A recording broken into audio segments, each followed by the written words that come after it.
You can play. Nate, you don't have to be ugly about it. I want to play bowling. Okay, bud. Hold on. Hey, guys. And Daddy's going to stop and get that jump rope, okay?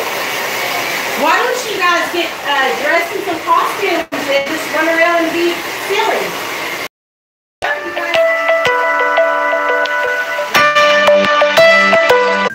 Oh, gosh. Sorry, guys. Sorry. Okay, hold on. Yeah, I had to answer the phone. Okay, so here I go. All right, I had to answer the phone because Neil was calling in, and I wanted to tell him what groceries to get for us to eat today. So, good morning, everybody. I know I'm a little late. Sorry about that. I have been chasing after 2 kids this morning. Nate has his friend Ashlyn over, and they are wanting to learn how to jump rope. Oh, Frank, I'm sorry. So, Frank, I know it sucks, but you don't want to go back to getting on heroin because it'll just set you back. So while you're in withdrawal and you're puking and you're sweating right now, like, I hate to say this, but take this time to reflect back on, your addiction and think, like, if I'm like this because I keep going back, so don't go back this time, all right? Like, you can do this. And I know it's hard. I know it's difficult. I'm not trying to be an asshole. I'm not trying to, like, make less than or make you feel like your situation isn't, like, sucky, because I know it is. But, and I also know, like, when I went through withdrawal, and I was sober for 30 days before I got put on Suboxone. So when I went into detox, because that's how, when I went into detox, I would shoot 3 30 milligram Roxys a day, sometimes at a time, sometimes more than that. But I really couldn't afford more than that, And when I went into withdrawal and detox, I remember this time, but not like I remember the times before that. Like, I remember being so sick to my stomach, to the point where what would happen is I would have, like, I hate to say this is so disgusting, you guys, but like diarrhea just slaying in my asshole. Hey, Byron. I couldn't, like, it was so bad that I couldn't get to the bathroom on time. Waking up drenched cold. Well, because your body is trying to go reach homeostasis, Sam. Because what we do when we're using drugs and alcohol, especially alcohol, benzos, and opiates, our body becomes dependent physically on those medications. Like, that means that our body has to have those substances to perform. Okay, and when we take those substances away quickly without tapering, we go through really bad, like, side effects, which is like the sweating, the diarrhea, the cold, the hot, the throwing up, the nausea. So back to its, like, normal state, and because it hasn't been there in so long because of the drug and alcohol abuse.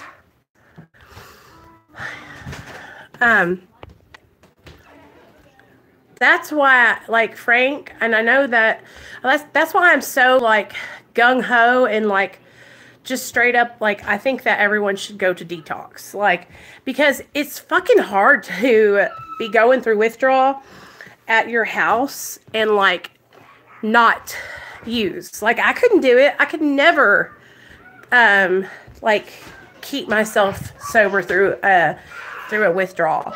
Like, I would always have to, I would make it like 3 days and I would go out and pick up again.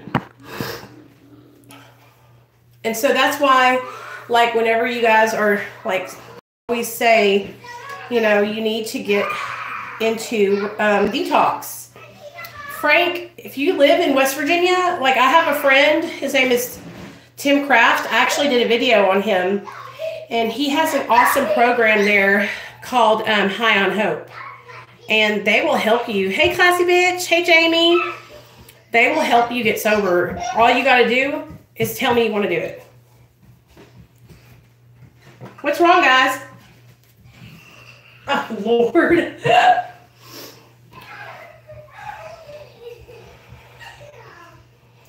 That's all you got to do. What's not working? What did you guys say?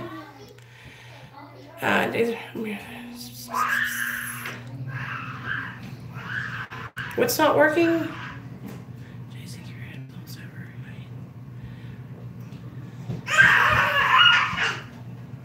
Hey, what's not working, you guys? Let me know. Because I can't see your text, Jason, because I'm on here.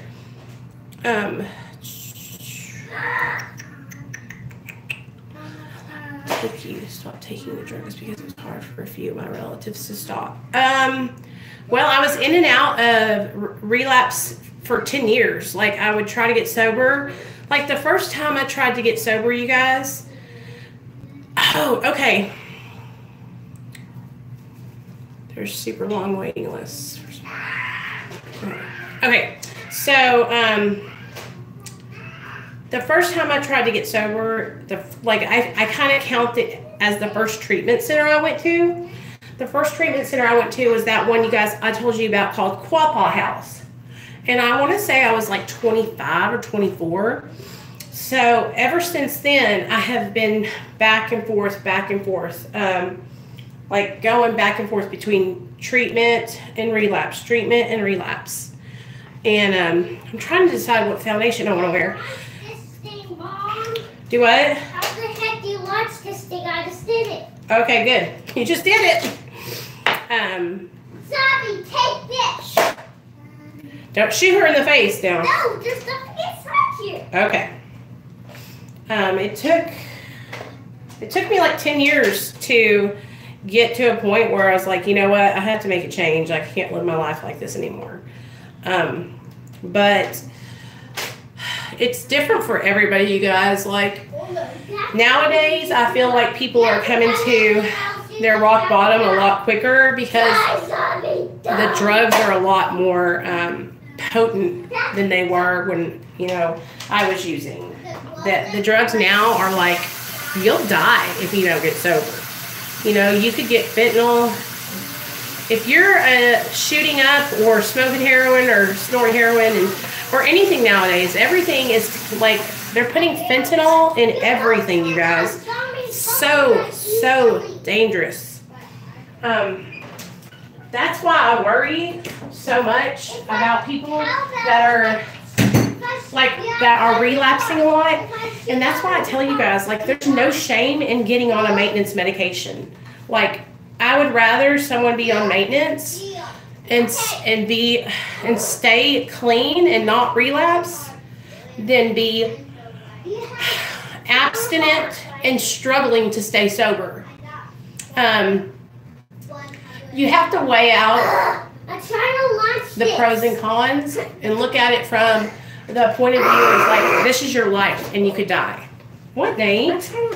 I have your friend over here and everything, dude, and you're steadily in my face. Go. I love you. Now go. Because they're like pressing it in Xanax pills now. It's just what the drug dealers and stuff are doing nowadays. Like, they don't care, you know? The same, yeah. Hey, Leah. So that's why I tell you guys, like, I know some of you are like really against getting on maintenance medications, but if you're fucking going back and forth and relapsing on heroin or fentanyl or whatever your drug of choice is, you can die. Like, would you rather, you know, get on a medication that can help you stay sober so you can build a foundation and get strong in your recovery, or keep relapsing back and forth and potentially die, potentially overdose? And that's why I get so angry with people who like shame people for choosing maintenance, because we don't know anyone's circumstances.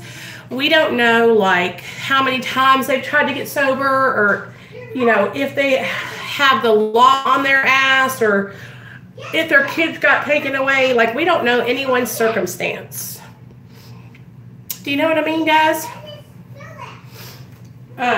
So that's why it just pisses me off. So I was going to read, today's December 1st, right? I wanted to do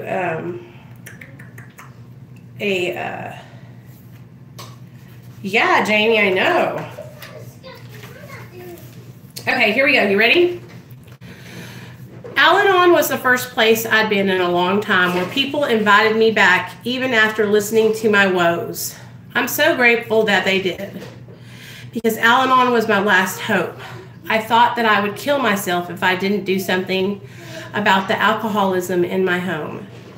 Later, when members of the group asked me to make coffee, I was happy to do anything to repay them for their love. Yet no payment was required. They loved me whether I was involved in service or not, even when I couldn't love myself. Al-Anon is the only thing in my life that I've been dedicated to, the only thing I've ever felt consistently good at. As I do service work, I see myself accomplishing things, giving, receiving, and growing. I see my progress as I learn to learn, and as the lessons become a part of me, I take them into all areas of my life. Today, I like to think that I get to take an active part in the growth of Al-Anon through service. I'm not doing Al-Anon a favor. Al-Anon is doing me one. It actually thrills me to remember that. I'm allowed to take part. You let me.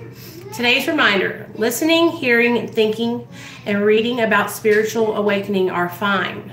But if I really want this gift, there is something I can do about it.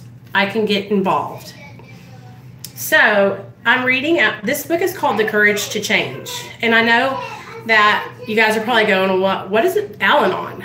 Well, I know a lot of us are recovering addicts and alcoholics, but there are some of us who are recovering alcoholics and addicts, and also wives or husbands or boyfriends to active addicts or alcoholics, or recovering alcoholics and addicts. So this book is like centered around the program that helps loved ones, people who are in relationships with addicts and alcoholics. So I love it. But basically what it's saying is like, listening, hearing, thinking, and reading about a spiritual awakening is great. That's good. You need to educate yourself about the program or about your recovery. But you got to get involved to really receive the recovery. And that's what I was talking about yesterday, or the other day when I was talking about jumping all in, going all in for your recovery. Like, what do you have to lose, Grab somebody up, and go to a meeting with them, or call a friend and say, hey, I heard about these Celebrate Recovery meetings, or I heard about these AA meetings down the street, and I wanted to try it out. Or I wanted to try out, refuge or program you choose. It just, all that matters is that you start getting involved, and you start acting and trying to work for your recovery. Like I said, getting into therapy. If you haven't gotten yourself into some kind of therapy yet, get involved with someone that you can talk to. Have a meeting to talk to and warm up to, and use as an accountability partner. Accountability partner is just somebody that you check in with on a daily basis that helps you stay accountable for your recovery, kind of like a sober check-in buddy, and somebody that's not going to co-sign your bullshit.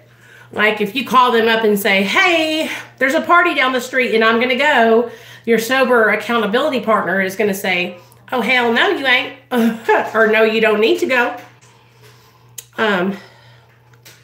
So that's why I'm always saying, it's good to like, you know, be on these groups and read about recovery and all that stuff. But what helped me the most when I first started out was like, you know, getting involved. Getting involved.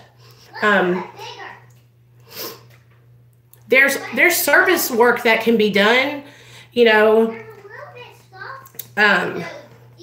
just at your house. Like you can do service work, you guys, for your family members.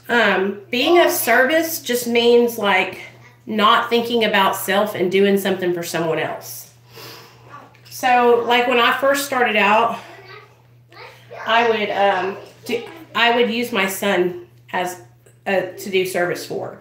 My sponsor would say, okay, you can't get to a meeting, be of service to your son. And I would think, okay. And I would do something special for my little boy. We would go to the park or go for a walk because I didn't have a car. I couldn't drive anywhere. So I would take him, I would load him up in his little stroller, and we would go walking to the playground. And it did that a lot because what it did was it took me out of myself. It made me think about someone else other than me because, you know, my brain has been trained to only think about me. That's all I've done for so many years is think about me, me, me, me, me, me. So when I got sober, I actually started to try and think about someone else other than myself to help. And that's why I really enjoy like doing these videos and talking with different different subscribers like away from here, you know, like talking to you guys in the DMs or text messaging with you guys because I'm able to do, you know, service work by helping others. Heard that? Okay. So it's just a big part of my recovery, you guys. Like giving back and trying to help others is a big part of what helps me stay sober and what helps me stay focused. You know, I'm always thinking, what can I do to help someone else? And that helps me. It's like you would think, oh, she's such a good person. No, really, it's just helping other people helps me stay sober. And so it's a selfish program, you guys. And I got to remember, like, without me staying sober, then I can't do shit. Like, my whole life will be over, you know? So I got to help other people to stay on track. I kind of titled this Staying Away from Negativity and Staying Away from Drama. And I wanted to touch on that with you guys. Like, I hope everybody in here knows, like, my intentions are always to just be a support system for you guys. And I want my videos and my channel to be somewhere that you guys can come and feel safe, okay? With that being said, I'm only one person, and I can only do so much, you know? So I hope that you guys know, you know, when I say you can message me, that I mean that. Like, you can message me anytime. You can DM me, you can message me on Instagram, you can message me on my email, just whatever you guys feel comfortable doing. And I will reach back out to you and I will talk with you anytime. And I'm really good about getting right back. Like, I will not just let you, you know, hang without hearing from me. Now, if I'm at work or something and I can't get right back at you, I will text you and let you know. But I wanted to say that because I never want to come across like I'm trying to do too much or I'm trying to save the world. Like, I know that I can only do so much, you know, and I'm only one person. And like, real talk, you guys, like 99% of your recovery is going to be like your willingness to change and what you do to step out of your own comfort zone, you know? You could call me all day and you know, reach out to other people who are in recovery all day long. But if you're not like following through and like doing other things, then, you know, what's going to change? If nothing changes, nothing changes, you know? I'm not playing with Ashlyn doing nothing. Okay, baby. So, Send Ashlyn home, please.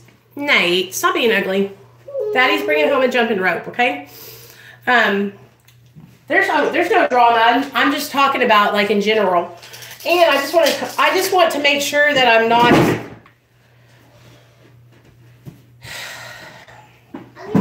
Okay, now, stop arguing with each other, Nate.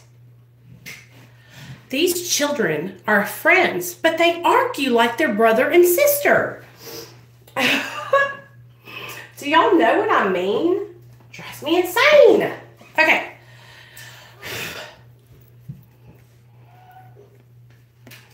Okay, so yeah. But there's nothing wrong. Like, I hope that I'm not making you guys feel like there's something wrong. There's nothing wrong. There's nothing going on. Nobody said anything. There's nothing like that. I just want to make sure that I'm not, like, presenting myself like I can do. You guys, I'm just one person, and I can only do so much. Like, if you want to get sober and you want to change your life, you got to do that for you. You got to take that first step. I cannot make you do anything. Look at these eyeshadows from Sydney Grace Cosmetics. That's what I'm going to use today. I cannot make anybody want to change. I could say, call me, text me all day long. And if you could call me and text me and then, you know, go to the dope man's house right after that. And I'm not going to know it because you know, I don't see you guys in real life. So that's why I really want to not put pressure on you guys, but encourage each and every one of you to get connected to someone in your city that you can talk to, that you trust, okay? Someone that's in recovery that you can build a friendship with and really lean on them, okay? Because that's going to be your biggest asset, is having someone that you can, like, reach out to them and say, hey, I'm struggling today. Can we get together and, like, go to a meeting? Or can we get together and go have coffee? I just have a lot on my mind and I need to talk. Do you know what I'm saying? Like, even me, I have people that I could call and just get together and talk if I need to, you know?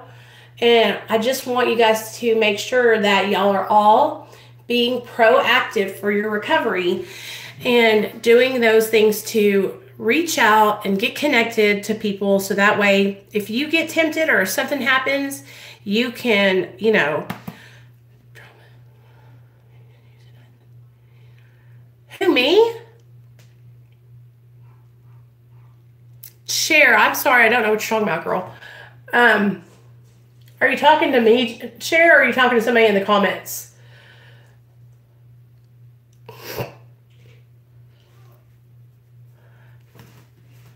But anyway, that's what I do, you guys. Like, I am just here so you guys can come and, like, join here, right?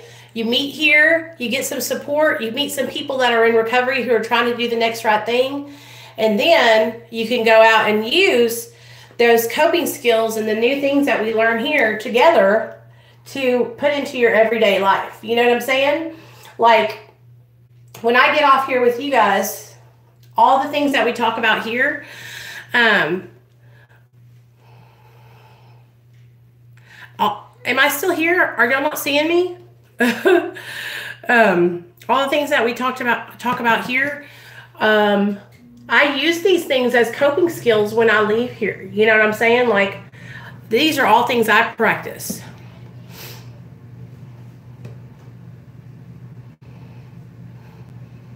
What? Who are y'all talking about? Sorry.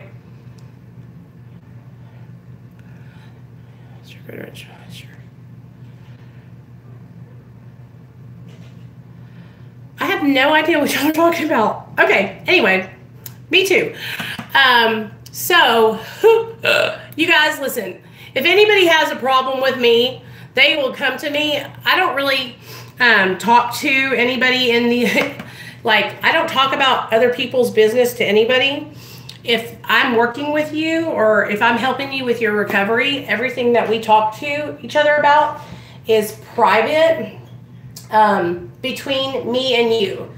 I don't share anybody's information with anybody else, and that's really important to me because that's your anonymity, okay? So each one of you guys, I have a personal relationship outside of my YouTube channel. Like we talk either on Instagram or in messages, and each one of you guys, like I talk with you guys privately, and I don't bring our conversations out of there, you know? So share, baby. I have no idea what you're talking about. Like I don't talk to anybody that even knows who you are. So I'm sorry. But like I said, if you want to call me, like I've been trying to message you on Hangouts, you can get a hold of me anytime. I'm always available. Just call me on Hangouts, girl. I messaged you on there the other day. So anyway, I have no idea what Cher's talking about. Girl, I love you. I don't know what you're talking about, girl. So that stuff is really important to me, you guys. You know why? Because I've had people. Yeah, I think so too, Cher. So you just need to understand that you can trust me. First of all, I don't know anybody that knows you, girl, and I would never do that. But we'll talk about that after the live stream because I don't want to bring that in here because I'm not about that life. But I do know a couple people who are. So I'll talk to you about that afterward, okay, Cher? I love you, girl. So that I wasn't trying to talk about that to bring that up. I was just saying this in general. Yeah. I love you too, baby girl. Just call me. Call me on Hangouts or message me. I will answer. I'm always here to talk to you, okay? So, but the reason I brought that up was not because of whatever Cher's talking about, because I didn't know about that.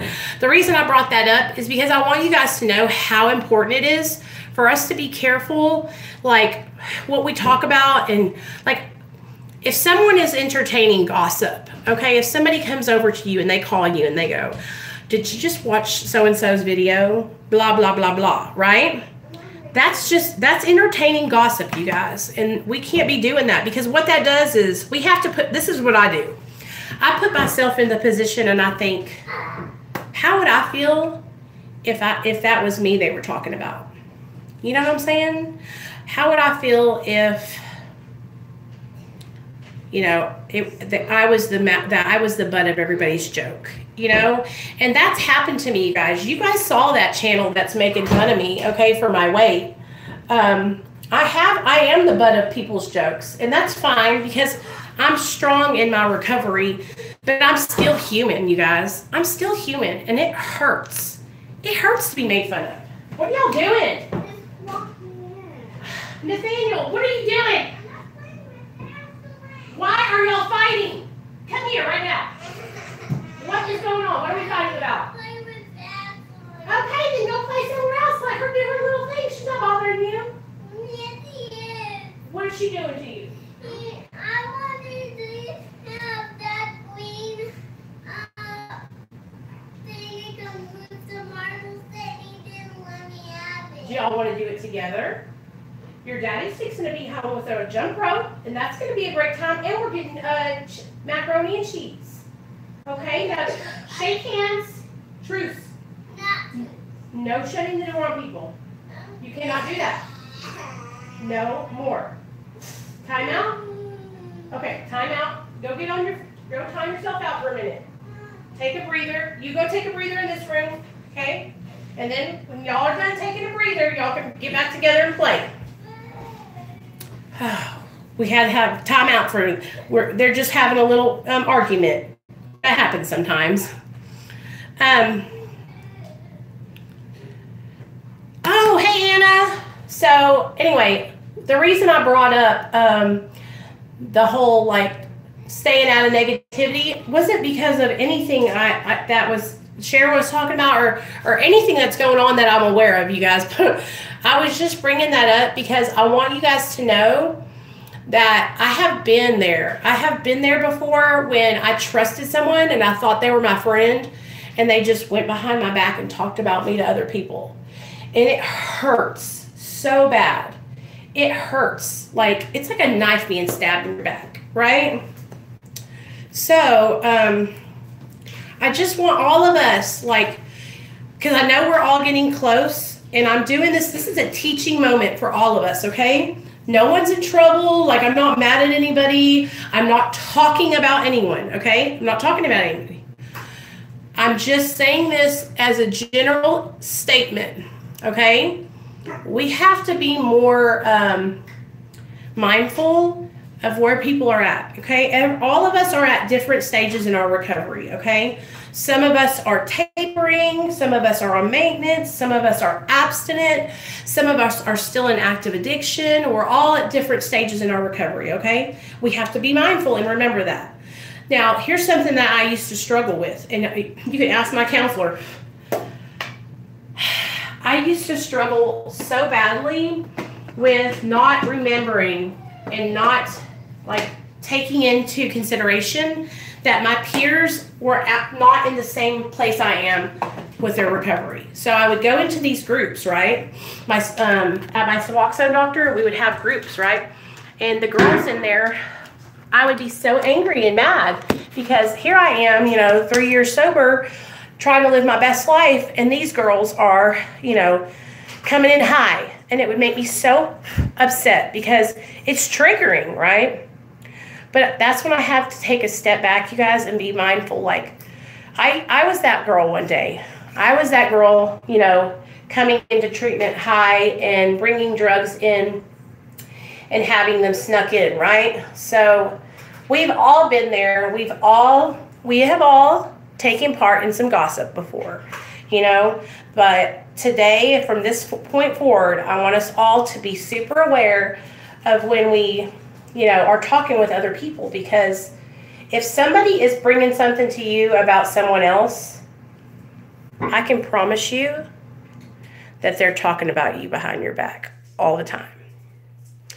If someone is talking to you about someone else, then when they leave you, they're talking about you to somebody else too.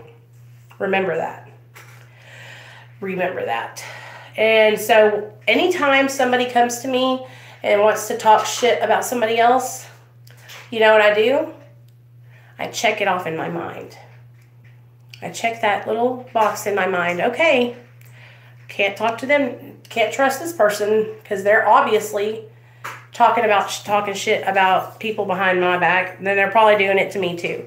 That is why I left Facebook, you guys, because so many people wouldn't come to me and talk to me face to face. I have a strong personality, and I know like a lot of people don't like me, right? I know that there's a lot of girls here on YouTube that don't like me. I know there's a lot of guys on here that don't like me. They don't agree with what I say. They think because I'm on maintenance, I'm not sober, yada, yada, yada. It just comes down to all it comes down to is that it's not even about my recovery. It's not even about my sobriety. It's about I'm a strong, opinionated person, okay? And I don't hold back. I speak truth. And if I ever have a problem with somebody, ever, I will go straight to you. I'm not a chicken shit. I'm not scared of confrontation. I will call you. I will say, call me. Let's talk this out. And if somebody has like a valid point, I will actually say, you know what, you're right. I need to change that. And so that's why I was talking to you guys about, sponsorship and me being accountability partners with the people and all that kind of stuff. Like, it's not because I don't want to sponsor anybody or I don't want to sponsor any particular person. It's just because I'm only one person, and I don't want to take on too many people and then not be a good sponsor to somebody, because sponsorship is a huge responsibility. That is like that person is like counting on you to take them through the steps, you know? And I just don't want to do any of you guys a disservice. So I love each and every one of you guys, every one of y'all in a different way. Y'all are all, you're like, okay, listen, you guys are like my children, okay? And this is how my mom explains it to me too. She told me about me and my sisters, right? She loves us all, but we're all three different. So she handles all three of us differently. And so that's how I am with you guys. I handle all you guys, and I talk to all of you differently when we're in private, when we're on the phone with each other, or we're texting with each other. But you know what I'm saying? I'm sorry if that offends anybody. I don't mean it to offend. I'm just saying, like, we all, like, I have a different kind of relationship with each and one of you guys. And y'all all mean a lot to me. And I never want you guys to feel like you're not important or your time is not, like, I see y'all's time that y'all spend here on my channel, and I appreciate it. Like, I know that y'all are, like, taking time out of your busy days to watch my videos, and that means a lot to me. You know, just like I take time to make the videos, you guys take time to watch them, you know, and without you guys watching them, I wouldn't have a channel, you know. So I just wanted to talk about how to stay above, you know, drama and gossip, and how important it is for us to remember, like, you know, we're not all going to like each other. We're not all going to get along, right? And that's okay. But we got to be respectful, you know. And I'll tell you guys a story of something that happened a long time ago, before my channel kind of got, like, a little bit bigger. And it was when I first came onto the recovery scene here on YouTube, right? Cher's been around since then. Rock and Roberta's been around since then. And there's a couple other people, but they are not fans of me. So when I first came to the recovery community on YouTube, there was Rock and Roberta, Shane, this other guy named Nick, and they had started this group called the Recovery Fam or something like that on Facebook. And I had just started making videos. I hadn't even started making videos yet. It was like a year and a half ago, almost 2 years. And so I came onto the scene and I joined this group that this one girl made, right? That was a break off from the Recovery Fam, because her and the Recovery Fam had a falling out, okay? But I didn't know any of this, so I just joined the group. Well, long story short, me and the girl ended up, like, I really tried to help her and, like, reach out to her and text with her and become friends with her. And she just kind of, like, didn't respond to any of my efforts to become her friend or to reach out to her. So that really, first of all, that really hurt my feelings, like, because I really wanted to help her to stay sober because she was struggling. Well, she didn't want to do that. And so I ended up leaving. She took me out of the group, threw me out of the group, and blocked me on here and on Facebook, right? And so that's all good. But she doesn't make videos anymore. But, you know, it still bothered me. And so other people that were friends with her that were also friends with me were going back and forth and talking between us, you know? And that's when I realized, like, who my real friends were. You know, guys, like... What kind of stupid jump rope Daddy got me? Oh my God, that's how it works. Here, let me show you. Stupid. No. So big for... No, this is how you have to use it. Nate got a jump rope. Yeah. Daddy, you gonna show him how to work it? Okay, stretch it out for me. This is good. This is how it has to be so it can be long enough. Okay. This is what a stupid jump rope looks like. Why are you saying stupid, baby? Well, I'm not doing that Now. one anyway. You don't want to do it? No. Oh, I can do it. Go downstairs and do it in the living room together. And Daddy might have to roll up the sides for you a little bit, Ashlyn. Okay. Oh no, I don't. But so, and I'm not talking bad about this girl or anything like this, you guys. Like, it really hurt Sam, it was not like, you at least text me. Like, it really bothered me because I was really trying to make an effort to reach out to her and help her, you know. Well, anyway, long story short, this one girl that we were both friends with, because it was like the three of us, but me and this one girl were really close, was going back and forth in between us and like talking shit, you know, delivering the shit talking. So, so that's when I was like, you know what? I can't be friends with everybody. Not everybody is going to like me. Not everybody is going to want to be my friend. Now, this girl was the first time I ever had anybody just basically like not want to be my friend. You know what I mean? And it was really kind of like me dealing with being rejected almost, you know? It felt really uncomfortable. But I had to take under consideration that, you know, she was struggling with her recovery and that she didn't know me and that my personality is a lot stronger than hers. So I just kind of like, you know, let it go. She blocked me and I blocked her and moved on with my life. But in the process, you know, I have friends that are still friends with her right now. And, you know, she still has me blocked and I'll be on a live stream, on somebody else's live stream, and they'll say her name and I'll just be thinking, oh yeah, well, it is what it is, you know?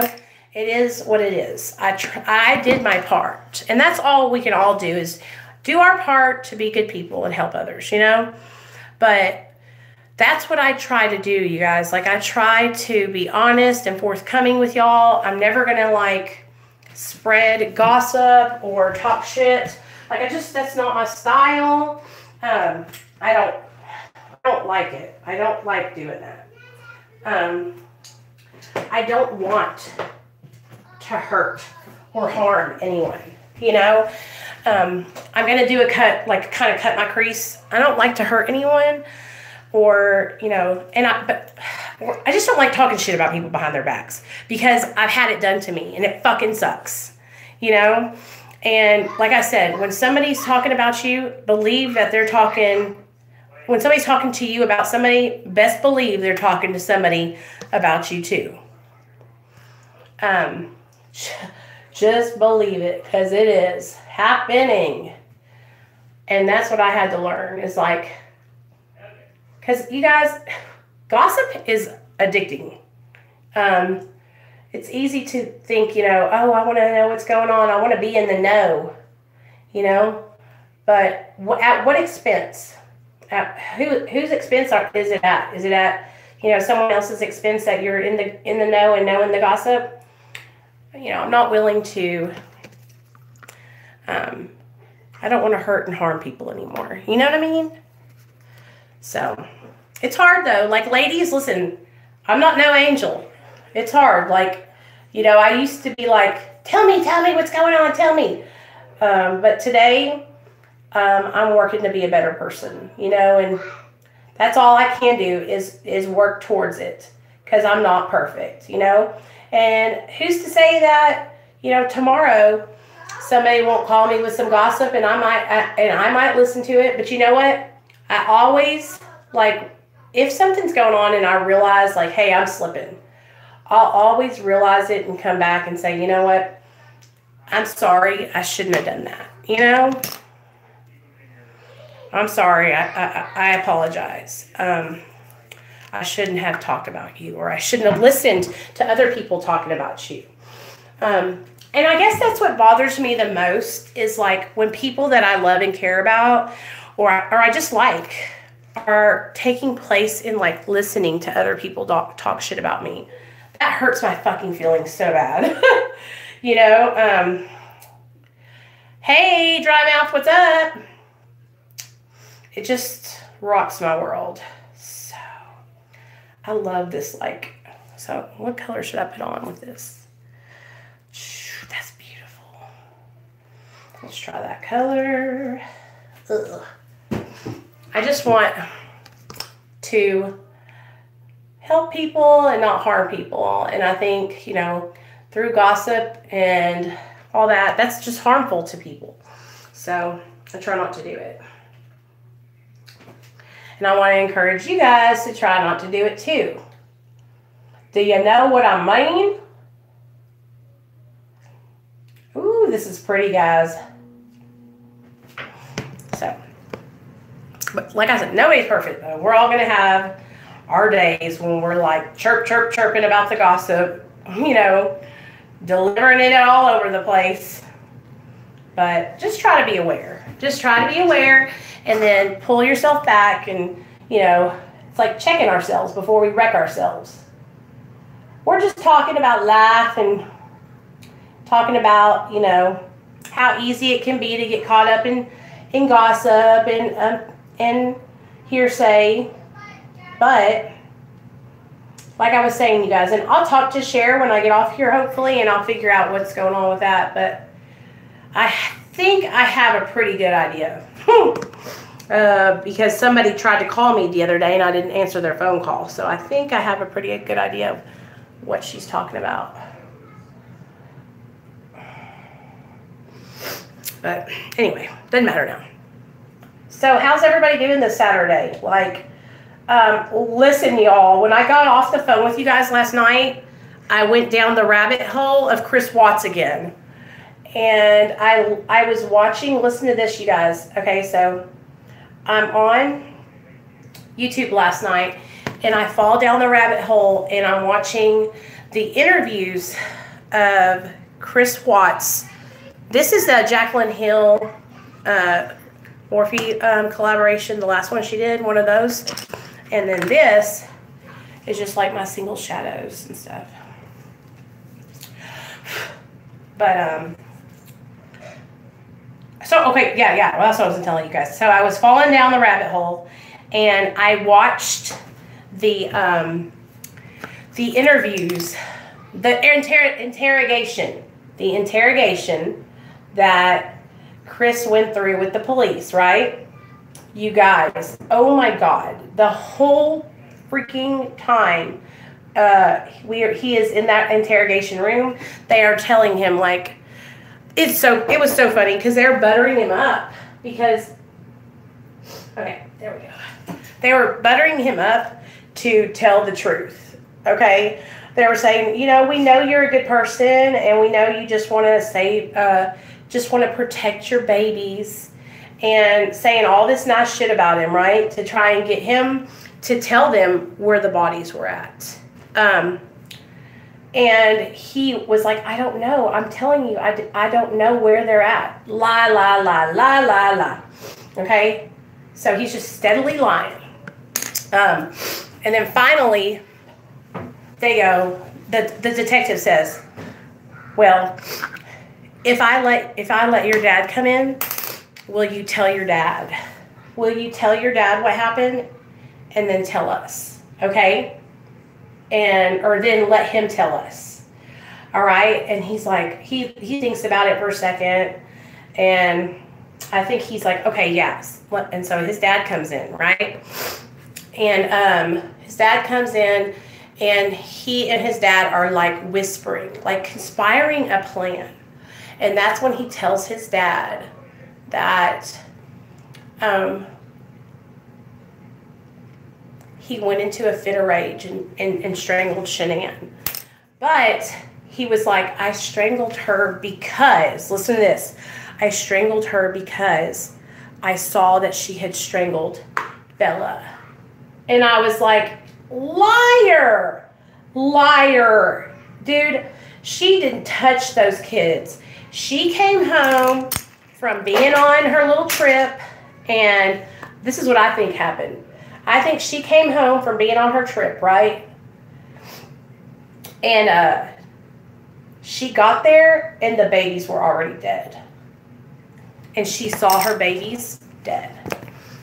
Strangled to death, or he had already taken them and dumped them, and she was looking for them and couldn't find them and was freaking out. So then they got into an argument, and he got scared because he knew, you know, she's fixing to call the cops and I'm going down. He got scared and strangled her to death. And then he loaded up the bodies, you guys, in the back of his truck and took them to the oil rig place where he worked in Arco. and put their bodies in that oil tank, the girls, and took his wife and buried her in a shallow grave. It's like, you fucking douchebag. Like, how can you even do that to your... I don't understand it. But, so last night, like, watching it and kind of getting into the text messages and stuff that he was sending between him and that Nicole girl, you guys, they were in love. Like, he was head over heels in love for that Nicole girl. Like, he had totally forgot about his wife. Like, he just wanted a new start to life. He wanted to get away from his wife and start over with this girl. And that was his plan.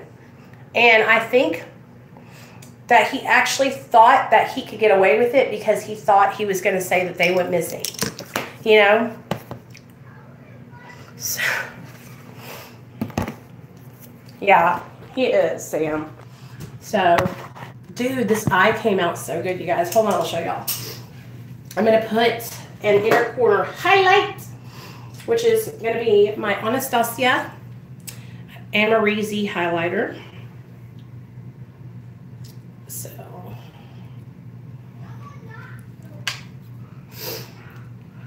I hope you guys know, like, I'm serious when I tell y'all, like, I don't want to be in no drama or gossip. I just want to help people get sober, you know? I don't want to hurt or harm anybody. And drama and gossip hurts and harms people. Okay? So, please know that, y'all. I think that you guys know how much I care, but I think sometimes, you know, we get to laughing and to kikiing, and I just want to remind you guys, like, my channel is, this channel is really important to me, you know, and building a support system for you guys here where you feel safe is really important to me also. And I will do whatever I can to keep my channel and my reputation and this place a safe place. I don't want, you know, I don't want no drama here. You know what I'm saying? If you don't like somebody in the comments or you don't get along with somebody, that's cool. Like, we don't all have to be friends, but let's keep it kosher. You know what I'm saying? Let's be civil and nice and just polite. You know what I'm saying? Just polite to each other, so that way we can all coexist on the channel and help each other, okay? Oh, where do you get Anastasia makeup built? How much is it regular? Oh my God, Sam. So listen to me.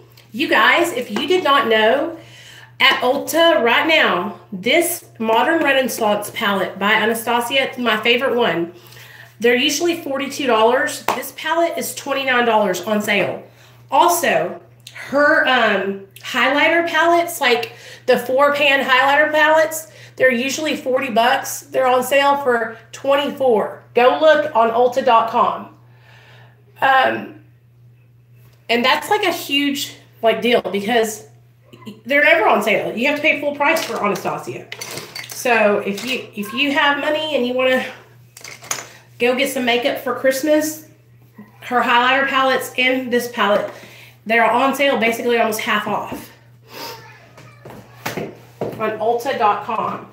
And also on Sephora right now, if you're if you're a beauty insider, or no, a VIB or a VIB Rouge, they have a coupon right now for $20 off $75 purchase. And that's what I think I'm going to use for Neil's cologne, because I'm getting him cologne for Christmas. I think I'm going to use that coupon for, yeah, but it's on sale for $29 right now. Yeah, but they usually are $42. That's how much they all are, because it's considered high, you know, high-end makeup, or whatever. Not luxury, but like high-end. So, okay, Jason, bye. But what do you guys want to talk about? Do y'all want to talk about anything, or do y'all want to get off? Because I'm just chilling. I'm just chilling. I'm put my highlight on. Yeah. Those macaroni and cheese are boiling, so I got some chips. They're what? Those mac and cheese are boiling, so I got Boring? boiling. Boiling. Okay. And I got some corn chips. Are you and Ashlyn getting along now? No. You're not fighting anymore, are y'all? Yes, they are. Y'all are still fighting. Why? Okay. You guys, I love doing my makeup. It makes me feel beautiful. Do you see that highlight? Ooh, God!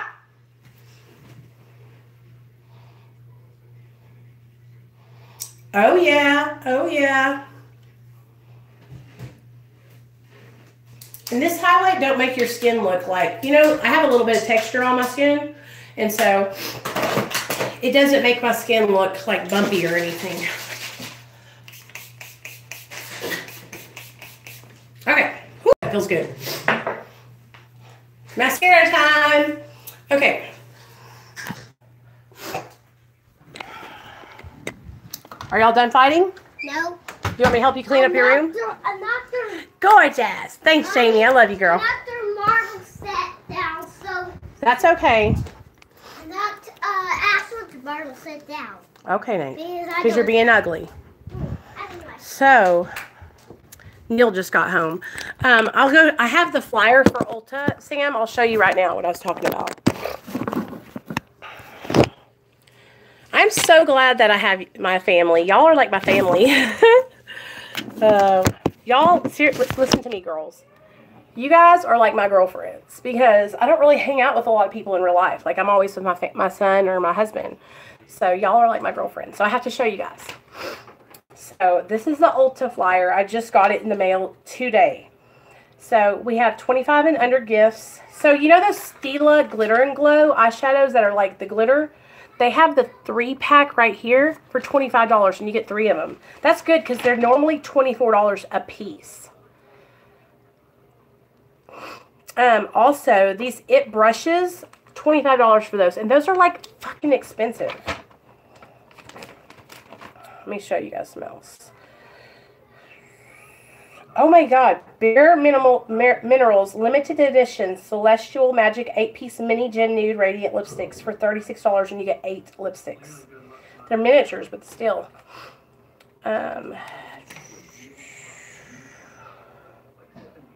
Clinique, Stars of Clinique, $29.50, and that's for like skincare. Anastasia Amarizi. Oh, let me tell you guys, Ofra highlighters. Do y'all know who that is? Ofra. It's like Nikki Tutorials has done it quite a few. Oh, hey. Dry Mouth, what are you doing? You're tattooing? We forgot you were here. Ha! So what's going on, Dry Mouth? Tell us what's going on. Are you still sober? Talk to us about it.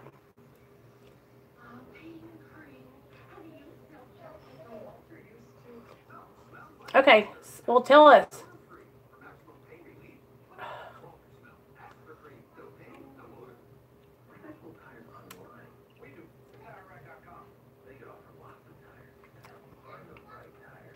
This is like a lip gloss, but it's a Dior lip gloss. It's fucking nice.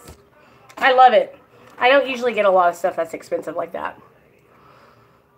I'm usually like a really big bargain shopper. So, anyway, there's 4 of you left in here. We'll shoot the shit for a little bit longer. So, what was I going to tell you? Okay, so y'all are like my girls that I talk to, you know, every day is here on my channel. Y'all, I'm really like in real life, like a homebody, kind of just like kick it, lay back, chill with my family kind of girl. Too worried about getting high right now. Just wanted to stop by and support your stream. Thanks, buddy. You know, me and Dry Mouth, we talk on Reddit. That's where I met him over there in Reddit land. You know, I know that. So your drug of choice was Vyvanse, right? So here's the deal.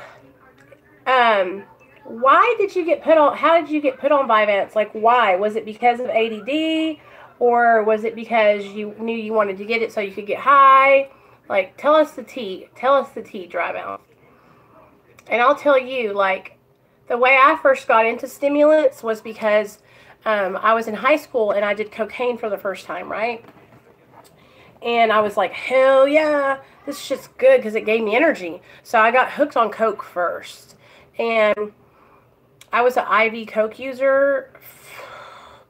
Like, I would shoot coke and I would get so fucked up that it was like, I don't want to trigger anybody, but like, I almost had a heart attack from it. Like, shot coke and I was like, I talked my way into getting higher dosages. Oh, yeah. 5. Oh, I know, classy bitch. I know, girl. And that's why I'm like, dude, it's that whenever you switch to the needle, you guys, and you get sober from the needle, like, I'm not trying to trigger anybody. So if you're triggered, I'm sorry, and I'll stop talking about it after this. But it's a whole addiction in itself, stopping the needle. Getting sober from the needle is probably the hardest thing I've ever done because it was like the process, you know?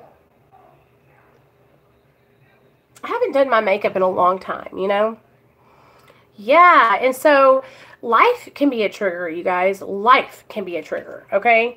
And like just waking up in the morning, that used to be a trigger to me. When you're about to get high as a trigger. Yes, classy bitch. Yes, girl. I was me and you, girl, we would have been right there beside each other.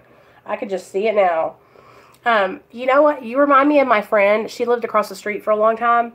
And me and her used to get high together. And we would like, I would go over there all the time. And she would come over here all the time. We would text each other in the morning. And she'd go, do you got some? And I'm like, yeah, come over.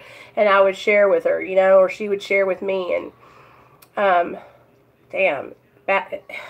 I'm just, you guys, I know we talk about it, kiki with the girls, but like, I'm so grateful to not be a slave to drugs anymore, to not be a slave to the needle anymore, because it was ruining it ruined my life. It wasn't ruining, it ruined my life. Oh yeah, and I would have diarrhea, like my stomach would get so queasy, I would have diarrhea. Oh, yeah, Captain. I know about that too, girl. And, like, for the longest time, that's all I did was smoke. So there was, like, this whole, like, me and these guys would, like, try to, like, make fatter dope clouds in the other one. And I lived, here's a little story time for you guys. So, I lived with a dope cook for about 8 months. Okay, and his name was Nathan. And I was like his right-hand man, okay? Like, it was like full on meth cooking, like not shake and bake, like I'm talking like lab style shit, okay? Like, we could have blown up the house and all died. But we would have all these like jars of just meth, because what would happen is, when you would cook it off, you would gas off the liquid, and it would crystallize all around the jar, okay? And then you would have to scrape all the crystals of meth off the side of the jar. I was almost there, really. Yeah, I mean, we're all really, really fortunate that we didn't go down that path any longer, you know? Because we could have died. But anyway, like I was saying, I was always shucking matches, okay? He would have me shucking matches all day long, sitting. We had these huge wooden barrels, and I would just shuck matches all day long so we could get enough of that red phosphorus to make the dope. Crazy. And he would have, like, a whole trailer full of tweakers all shucking matches. So crazy. I feel pretty today, guys. But, oh, Captain, I got your message on Twitter, girl. And, yeah, it hurt my feelings. Like, I'm not even going to lie. Like, down. I would be too scared. I'd lose my arm. Yeah, I've had that happen. I've seen somebody, my friend Bobby, he shot up and he messed up some kind of vein in his arm messed up. Or I don't know what exactly happened, but it like, thank you. I feel pretty today. Thank you. It like ate through his arm and you could see the muscle. It's healed now, but it took like a year and a half to heal.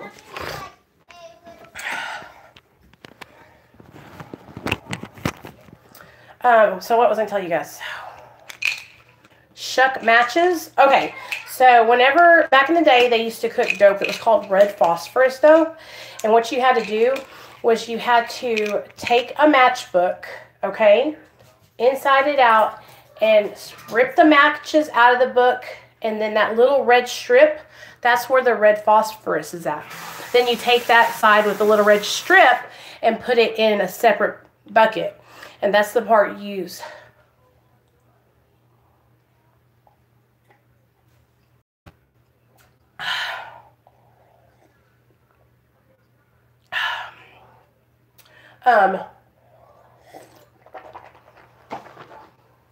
Sweet.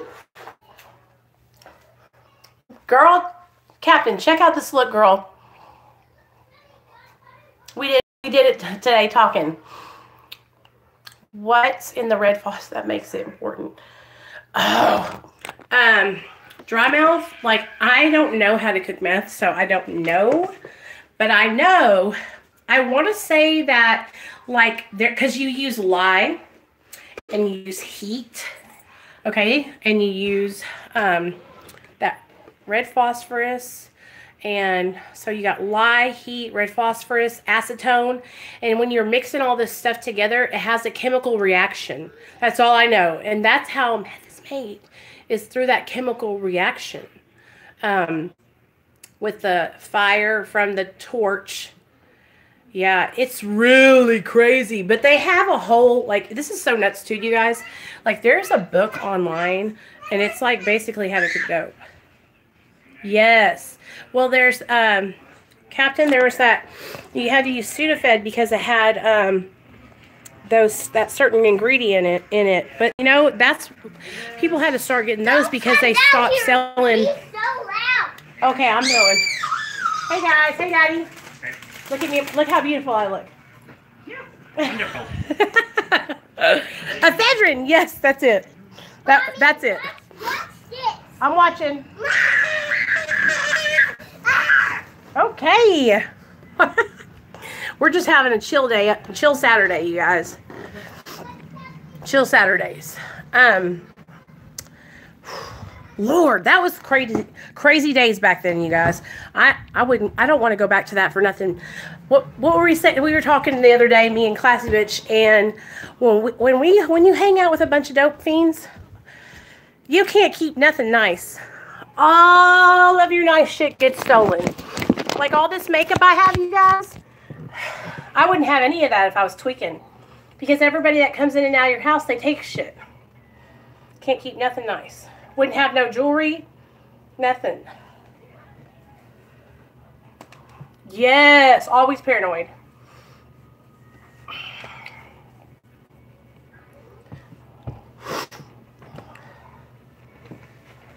So, whew. Oh, what I wanted to tell you, Classy, was, Captain. So those people that are making like troll videos about me is this couple, okay? They messaged me on Instagram, right? And they reached out to me, and I was like, "Yo, is this Nick and Jesse?" And they were like, "No, this is a treatment kills people." And I was like, "Whatever." And then the more I started talking to them, then they told me that they were a husband and wife. It was like the husband talking to me, okay? And I was like, what's the point of like trolling me and making videos about me being addicted to honey buns? Like, that shit is fucking rude. Like, I know that I'm a chunky soul sister. I know it, you guys. Like, I can see myself in the mirror. But what is their deal with me? Like, why is that girl mad? Nick and Jesse, right? Like, that's what I'm talking about, you guys. Like, That shit right there, it's not funny. That's what I was talking about gossip and drama. Like, that shit's not funny. At whose expense is it funny? It's at the expense of someone else. Like, at the expense of me. It's funny, right? To them. And that's what they said. They were like, we're just having a laugh. It's not mean-spirited. And I'm like, dude, at whose expense are you having a laugh? At my expense, you know? Right. But yes, those are who it is, Sam. And so what if she doesn't believe? That's what in every comment that she puts on my videos, they go held for review, right?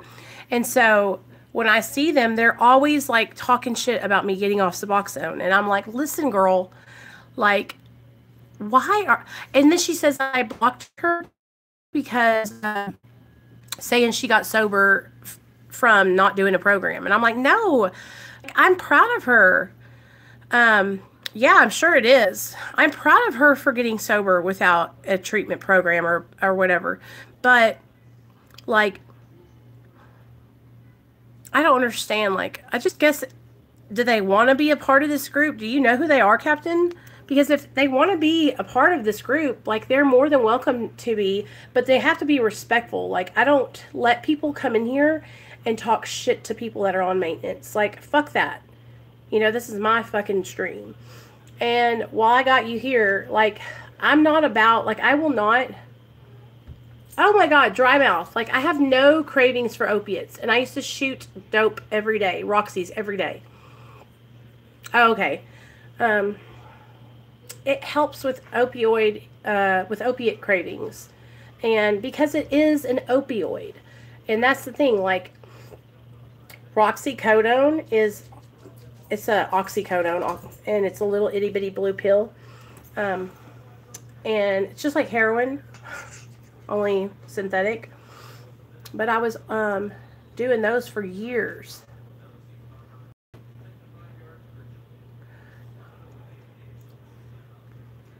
Well, Jamie, it's on this, they made a channel it's called Suboxone Journey. And it's making fun of me because the last name of my channel used to be Recovery Journey. And so basically what people do that don't agree with Suboxone is they'll come into my streams and they'll clown me and say, you know, you're not even sober, you're not in recovery. And you guys, like, okay, the way I explain it is I was a polysubstance abuser, okay? I was addicted to meth, Roxy, Xanax, alcohol, cocaine, crack, weed.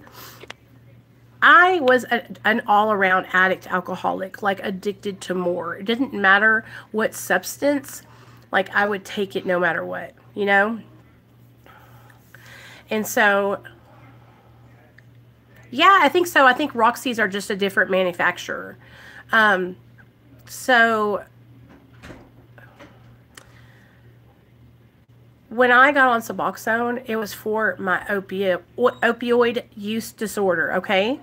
And because what was happening was I would get sober and I would relapse because I would go through withdrawal, or I would always relapse on either benzos or opiates. Like, so I got on this medication and I haven't relapsed in 3 years. I haven't used opiates. I haven't used benzos.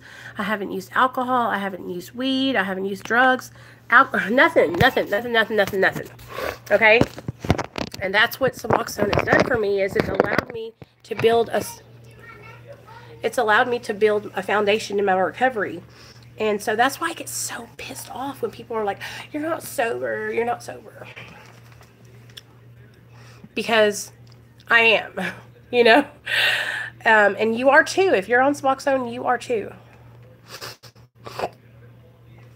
Subutex doesn't have naloxone in it. It's different than Suboxone. Suboxone has the blocker in it. Subutex doesn't. Subutex is just straight buprenorphine.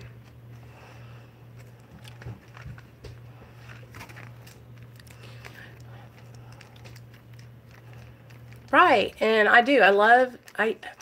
But now what I'm learning, you guys, through my recovery, is I'm learning to love myself and love being clean and love living my life. Yeah. Well, without the blocker in it, you can manipulate the medication and like shoot it up or snort it or whatever. But naloxone is there to prevent you from doing those kind of things. But I think people still abuse it even with naloxone in it. Yeah, Jamie. And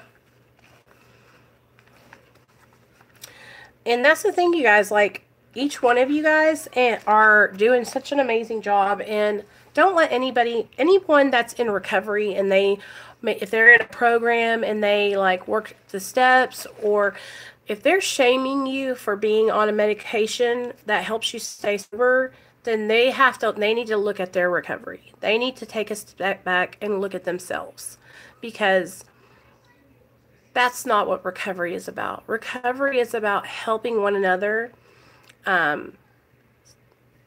change and being okay with who we are. Okay? Called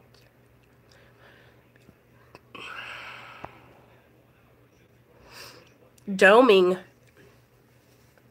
Like snorting them. Like dome is your head. Dome. Straight to the dome. So doming them, does that mean like crushing them up and snorting them?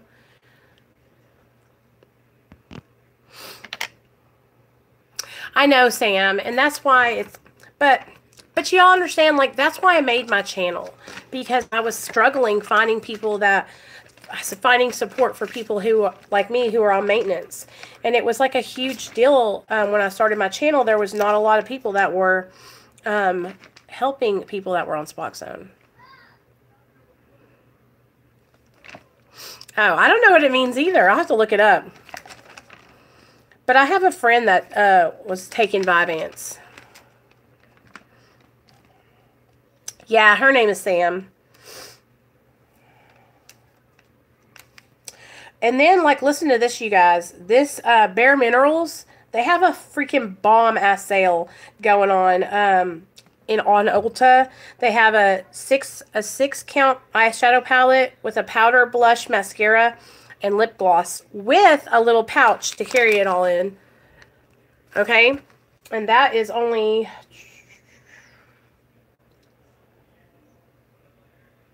$46. That's not bad. And then Holiday Hall of Fame, they got, damn, there's a lot of good stuff on sale, you guys, right now. Like, for real.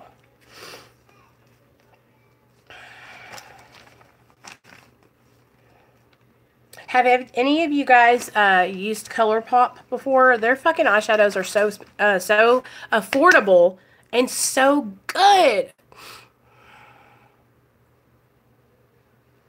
Sam, chill out, girl. Chill out, girl. Chill out. But, so, I just wanted to talk to you guys, you know, about, I know, Captain, you weren't here earlier, but I was telling everybody, you know, that I'm only one person, and I really want you guys to know that, like, one day, when my channel gets a little bit bigger, and I'm able to, like I said, I'm gonna start making merch, and it's gonna be so fucking cool. So we're gonna come out with the hoodies first, and I need to hurry up and get them made so that way I can distribute them and stuff. But we'll do those hoodies. But this is the whole like idea in my mind for my channel and this little community. Like, eventually I want to get to the point where I can have other people that come onto my channel. Like, I can start kind of like co-host or like a platform for other people to come on, and I'll focus on them and like share their videos with you guys, and then they can also be a part of Real Talk Recovery. And so that'll be just not just me, but like other people that are in sobriety, that are like in recovery, who have a drive and a purpose to help others. Almost like okay, I hate to say like recovery coaches, but like I want there to be like 4 or 5 of us recovery coaches, like, who we all put videos on this channel, and I'll feature different people, different creators on this channel so that way you guys will have different options of people to connect with. You know what I'm saying?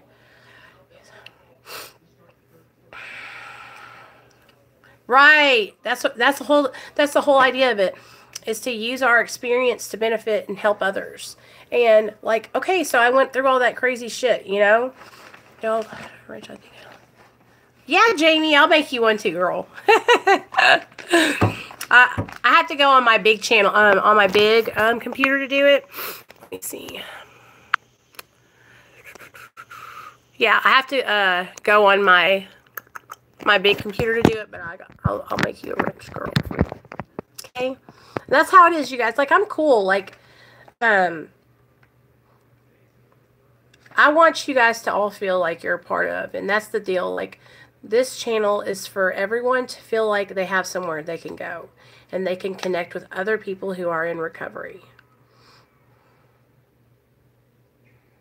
Because it's hot in here. It's like, do you know, I live in the South, and it's like 70 degrees here. So I want you guys to feel like you have somewhere that you can go and get connected and talk with other people. And so that's like my whole dream or idea behind it, is I want to build this channel up to where there's multiple people on the channel. Like, almost like, I don't know how to explain it. I have been talking to a girl who is like a software engineer. Like, she can create different like things on the internet. I don't know how to explain it, but my whole idea is, like, I want to do like a thing where I can make almost like an application, but it won't be an application. It will be like, I don't know. So, okay, this girl I know has this like website, right? And it's called the Sober Girls Guide. Have you guys checked it out yet? It's at a Sober Girls Guide. And what you do is, like, you can go on there and you can put, and I could probably do that now. Like, do y'all know, how do you make a website like that? Do y'all know how to do that? Like, I want to make a website for Real Talk Recovery. And so where you guys can come and log on and put your sobriety date in. You can also read other women's like testimonies and other men's testimonies of how they got sober. Okay, thanks. I was just using Jason calling. Oh, I'm cool, the fan. Okay, there's an app out called Hey Charlie. It was released recently and announced on the subreddit. Reddit's. Okay, so what is Reddit? What is it for? Hey Charlie, what is that application for? So, but what it would be like is, it will be a website or a place where we can all go and kind of like, it's like a coaching app. Oh, okay, cool. Does it cost money? Like a recovery coaching app? And that's the thing, you guys, you know, so my friend actually has a academy, and it's called Addictions Academy, okay? And her name is Callie Estes, and she owns this school called the Addictions Academy. And what she does is she teaches people how to become recovery coaches, and they get certifications and how to help other people. But here's the thing about recovery coaching is, it's not yet like recognized on a national and state level. The only way you can get paid from recovery coaching is through, thanks girl, the only way you can get paid through recovery coaching is through private pay. Like, it's not recognized by insurances. So basically, people that can afford private pay like that are people like celebrities or lawyers, doctors, maybe football players who are seeking recovery. Maybe, you know what I'm saying? Like, so you would have to have like connections to people that needed that kind of service.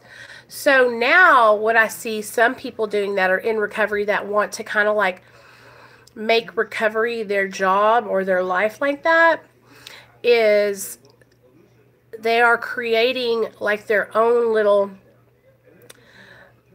how do I explain this? Like that girl's website, A Sober Girl's Guide.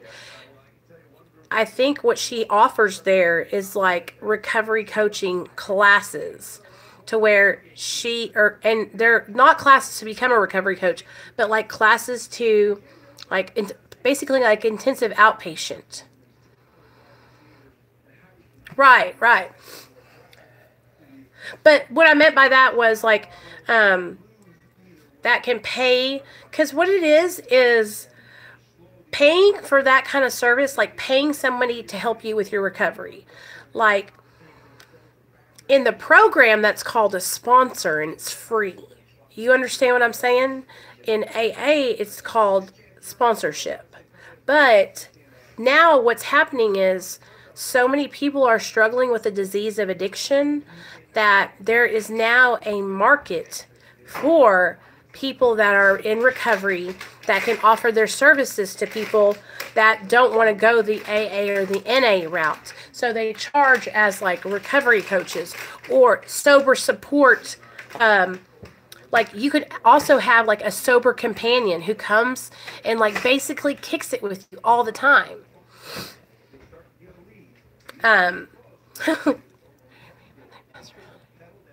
What's a sedat? I don't know what that is. Anyway, y'all be nice to each other, okay? I'm cool. I'm letting you stay in here because you're acting right today, okay? And you can tell, I think that you're Jesse. You can tell Nick he can come in here too if he can act right. So, but y'all have to be respectful of each other, okay? I don't mind having you guys in here, all right? I just want you guys to be nice to each other and respect each other, okay? Like, I'm a cool chick. I'm not gonna, like, that's the thing. Like, I created this page, or this channel, because I wanted to help other people. And if you need support, you can come here and be a part of the group, okay? So, back to this recovery coaching thing. So this is where I okay, are there non-religious ways to seek help? Yes. And so that's why I kind of wanted to talk to you guys about this. So you know that AA and NA are not religious. They're spiritual. And yes, they use the word God, but you can choose your own higher power in those programs. Okay? And it's called a higher power because the whole premise behind it is seeking a power greater than yourself. Because no human power can relieve our addiction or alcoholism. Okay? So what we have to do is we have to reach outside of ourselves and get power and support and faith and from a power greater than ourselves, which when I first started out, like I wasn't in connection with God. Like I didn't talk to God like that. So my higher power was like my group, like this, you know what I mean? It was like all of us in here together helped me stay sober. Do you get what I'm saying, dry mouth? So there are, hey, feel good. There are different programs. Also, there is this one.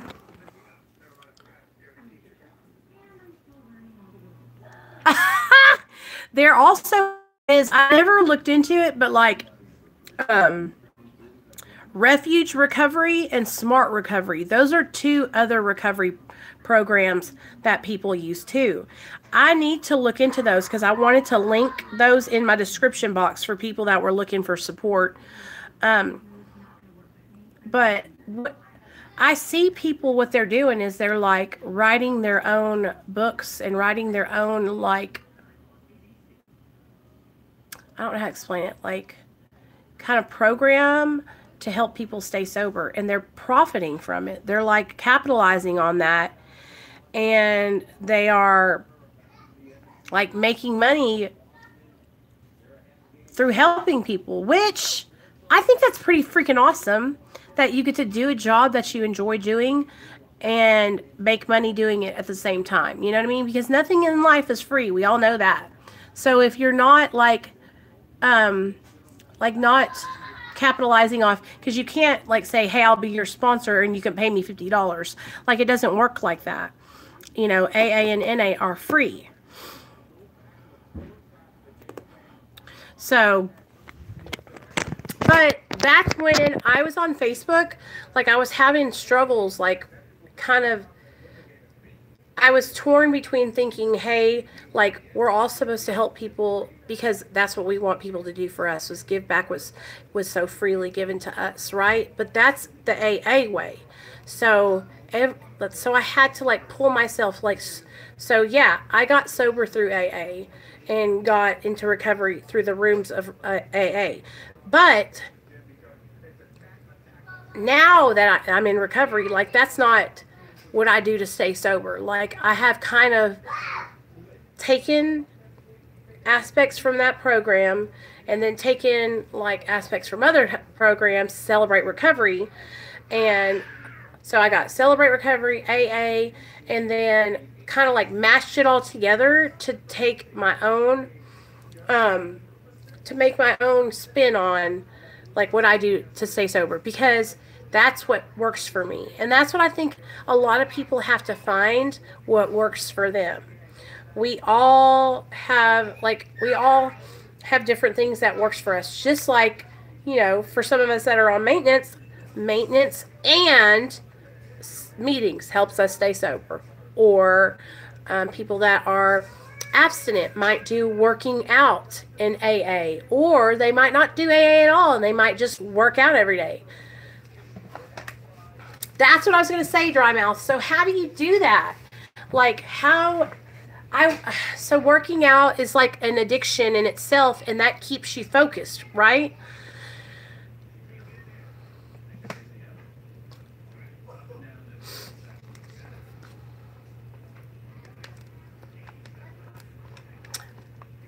And so now that I've been sober for 3 years, now I think what I want to do is like what you're doing. I want to start focusing on my health and my and working out, and start like using that, because what happens is when I got sober, I didn't know how to like deal with life, right?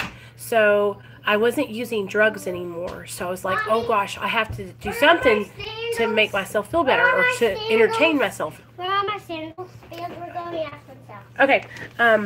I had to like reach outside of myself. So what I did early on in my recovery was I started I would eat, you know, like, oh, I'm bored. Let's go out to eat. And also I wasn't partying anymore. So I was like, oh, we just got out of church and we want to spend time. Okay. I want to spend time with my family, and then we would all go out to eat with like my family, my parents and my sisters and, you know, my husband. And so that's what happens to a lot of people, you guys, in early recovery, is because recovery for the longest time was kind of looked at like you couldn't tell anybody you were sober. You couldn't tell people you were in recovery because yep, because anonymity is, people thought that if you're sober you can't tell anybody you're sober, that you have to stay anonymous. But now it's like cool to be sober. So, and not being anonymous is the cool thing to do.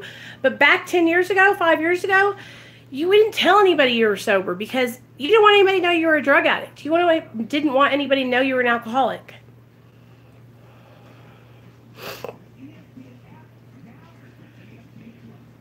So now that recovery is like cool, right? Recovery is like, it's in to not be a junkie, you know? It's like the cool thing to do to not drink and not use. Now that that's the case, we're not anonymous, right? So now there's like all these cool new like programs and Recover Out Loud, which is like these events you can go to and hang out with other sober people. And they're doing stuff like making recovery bars, you guys, where you can go in and like get like mocktails and oxygen and all this stuff, like to cater to sober people, you know, which I think is pretty fucking badass, if you don't mind me saying. But that's the whole idea. Look at our donkey ass tree, you guys. We got to get we have to get lights for our tree and some more decorations. We tried. We're just trying to, you know, But my real point about exercising is that it recreates. I know. I need to do that. So, and also what I think happens is that eating also creates some kind of endorphins, because like that's what I would do is like I would overindulge because it tasted good and I liked it, you know? Yeah. So I'm going to start doing that, and that's my whole, listen, I have already turned over a new leaf, you guys. I have started to eat more healthy. I have been drinking water all day long, okay? I'm not eating honey buns no more, Jessie. I am really, really trying, you guys, to do better.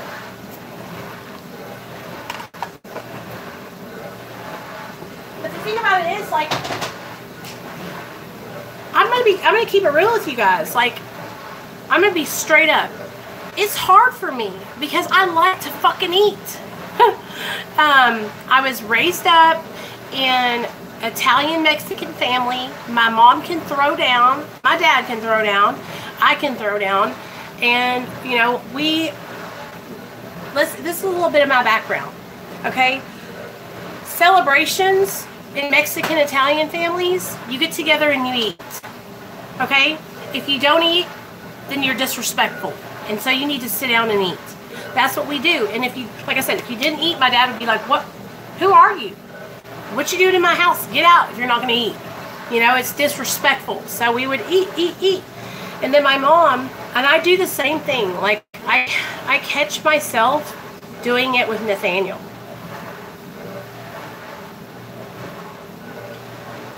You know what? I just read about that, and I work inside some Kroger sometimes doing their cards and stuff, and so they have that like glass jar. I know y'all know what I'm talking about, the apple cider vinegar, and it's like, I don't know what it's called, what the brand name of it is, but it's like the one that everybody gets. And that's what they told me, this lady told me, to get a shot glass and to drink a think of it every morning. So, legend, Sam's mommy. Sam, that's the thing, like, I didn't have other coping mechanisms when I first got sober. Now I do. Now I have you guys. Now I have my sponsor. I have other people that I, you know, connect with that help me throughout the day. So now I have to start making changes in my like what I do every day. Lemon, hold on. I'll write it down.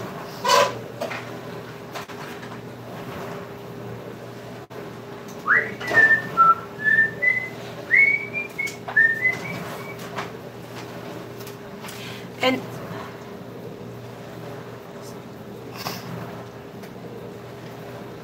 yeah, this is going to be disgusting. Turmeric. All right, girl, I'll try it. I will try it. We'll see what happens. So, but that's the thing, like, if you didn't ask me or you didn't know, like, hey, what's the story, then you wouldn't know that, like, I've struggled with my weight all my life. You know, you wouldn't know that, like, since I was a little girl, I have been made fun of, you know, for being chunky. And you wouldn't know that half the reason why I used meth and other drugs was because I felt insecure about my weight, and that I used drugs to get skinny. And then when I got skinny, all that shit was still there, and people were still shitty to me, you know.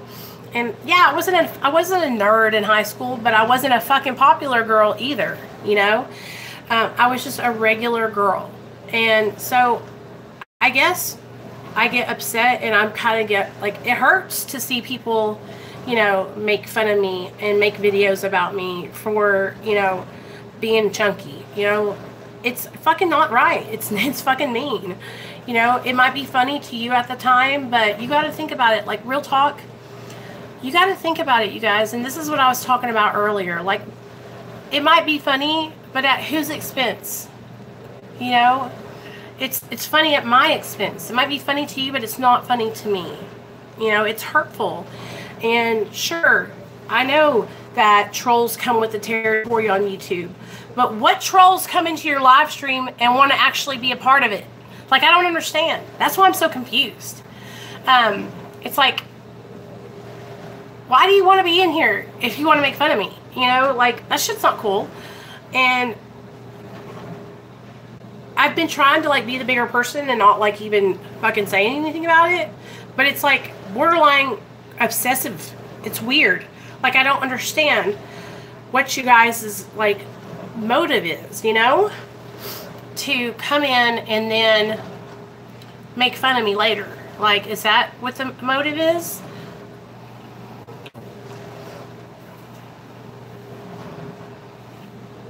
So that's the thing, guys. Like, I always look at, like, motives behind things. Like, it might be funny to you and your husband, but it's not funny to me, you know? And I'm not going to sit here and spend my life blocking every single account you guys make. You know, it's just kind of like, what's the point? You know? Like, I guess I'm flattered, but I'm also kind of like, what's really going on? Like, I'm nobody.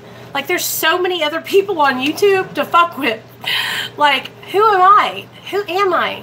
But I don't know. It's just, it's, then I tried to talk to you guys about it, like, in DMs on Instagram, and then you, like, message me the next day, and you're like, haha, we made another video about you. And it's like, okay, so you made another video about me? Like, Jessie, come on, girl. Now, what's that all about? You know, that shit's not cool. What, I mean, for a second, like, I'm being real, like, what if,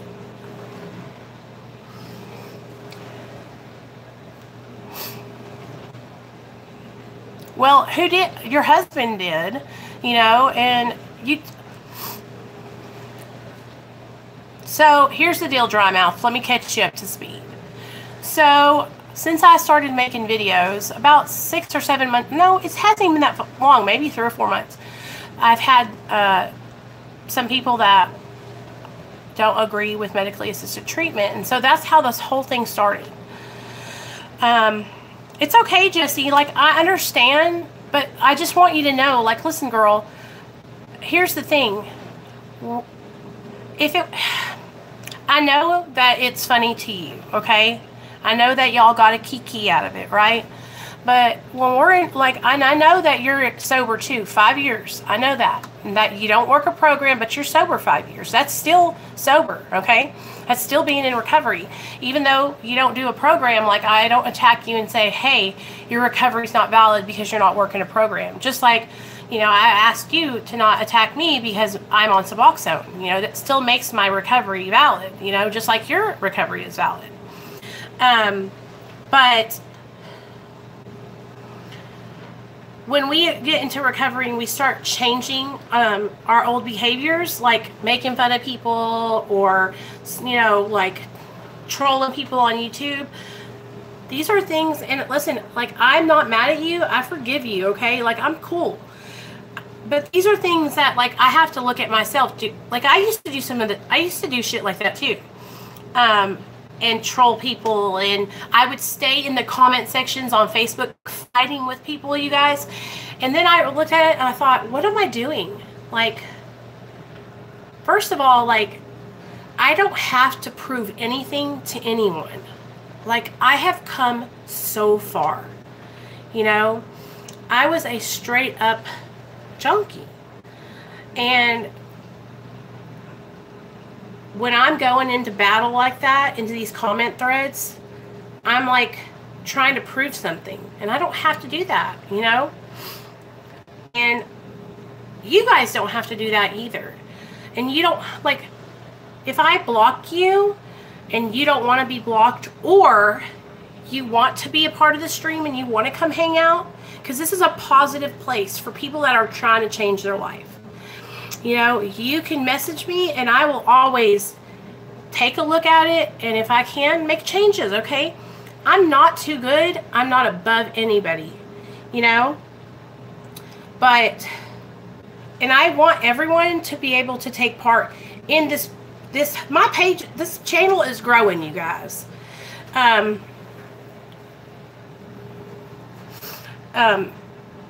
We're growing as a family, okay? And we're going to have different opinions. We're going to have people that think different things are funny and other people that don't think things are funny, okay? And that's why, like, I've learned through my recovery to talk things out, you know? And that's why I'm trying to do that. Like, I'm not attacking you and I'm not trying to hurt you or harm you. I just want you to know that, you know, it's hurtful when people take jabs at me because of my weight. I am very aware of what I look like. And I have been all my life.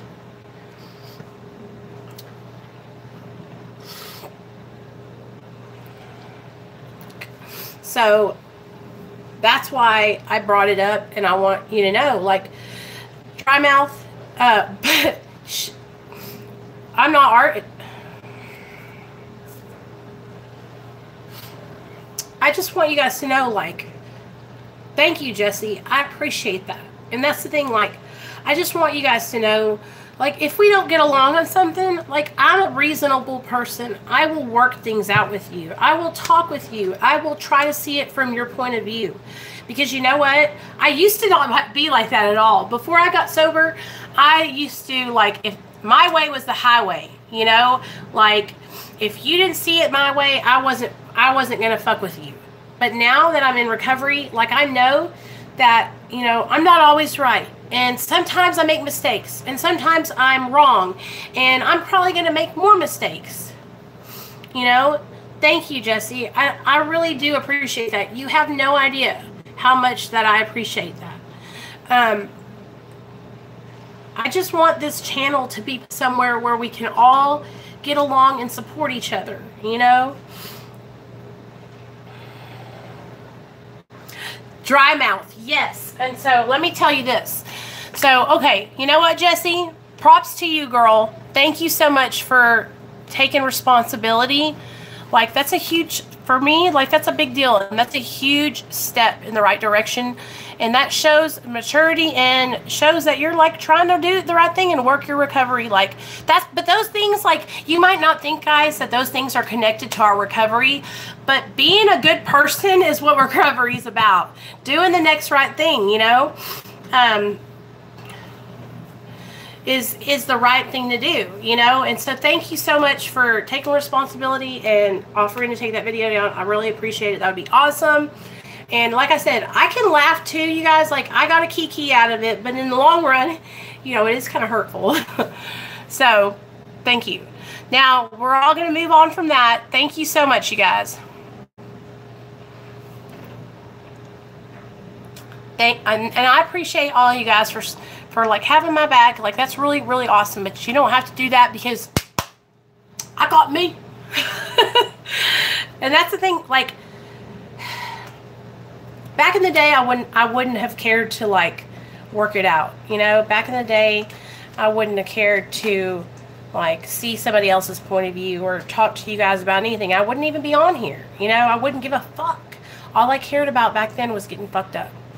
But today I care, and I have a bigger goal, and I have a bigger goal in my life. Today I want to help people, and I don't want to just help certain people. I want to help all people. I want to help people who are struggling, okay? And I want to help, if I want there to, that's this, in a perfect world, my channel is like no judgment zone. Everyone gets along. We're all singing Kumbaya, you know, but I know that's not going to happen. But I want us all to have that mutual respect for each other. You know what I'm saying? Like, yo, I might not agree with what you're saying, but I can respect that. You know what I mean? It's like street code, all right? Street code.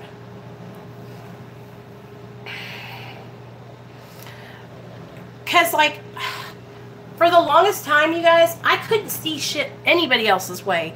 I would say, you know what? You're on Suboxone. You're not sober. The hell with you.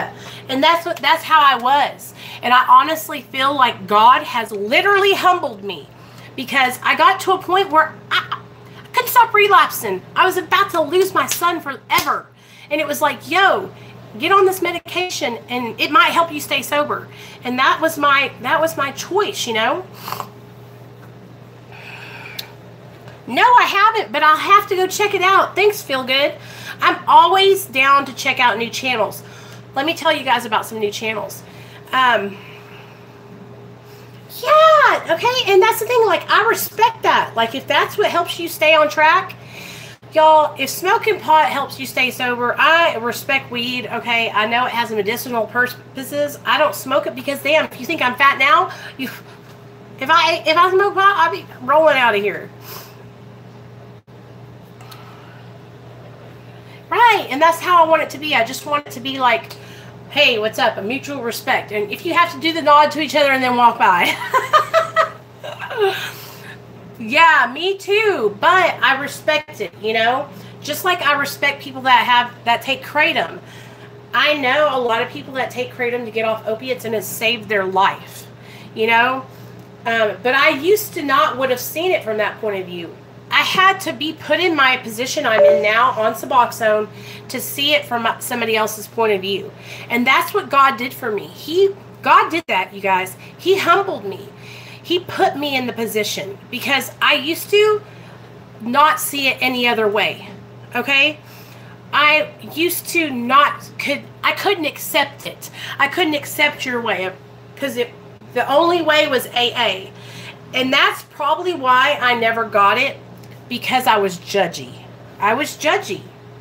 And, yeah. And so now I'm not judgy. Now, I don't believe in medicational crack smoking.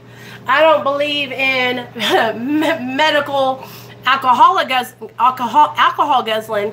Like, I believe in, you know, marijuana. And I know that kratom is also a good herb. And, yeah, that's about it. I don't believe in, like self-medication, you know what I mean? Like, I think that it's really important to be careful and to be underneath a doctor's supervision, or, you know, be going to, like, when you're smoking pot, like, there's, like, places that dispense it now, and you could, like, medical grade marijuana, you know? So you're not hurting or harming yourself by getting something that maybe has fentanyl in it, or something like that, you know what I mean? Just have to be really, really careful, guys, because I'm open-minded about these kind of things. Like, I just want to make sure that when I'm talking with you guys that I'm not skewing those lines. Like, I respect that shit, but I also know that for me, like, I can't smoke pot because it'll make me want to go out and do other things. You know what I'm saying? That's how, I don't know why it does that to me. It just makes me so loosey-goosey. It makes me paranoid. It makes me eat way too much. So I just, you know, and just like Jamie. Jamie is on medically assisted treatment, but she's on methadone. I respect that, but I can't do methadone because I take it. I will take it and abuse it. You know what I'm saying? Some people don't do that. Just like for me, Suboxone, I take it correctly and I don't abuse it. But I do know some people that can't go the Suboxone route, that it literally makes them want to get high and then they'll go out and use other drugs. What about CBD weed, Nicole? I've never tried CBD before.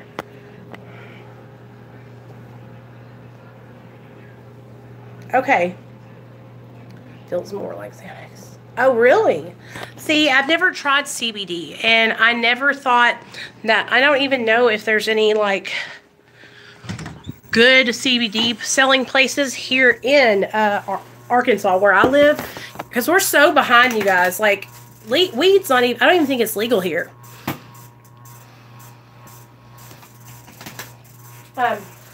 Me too.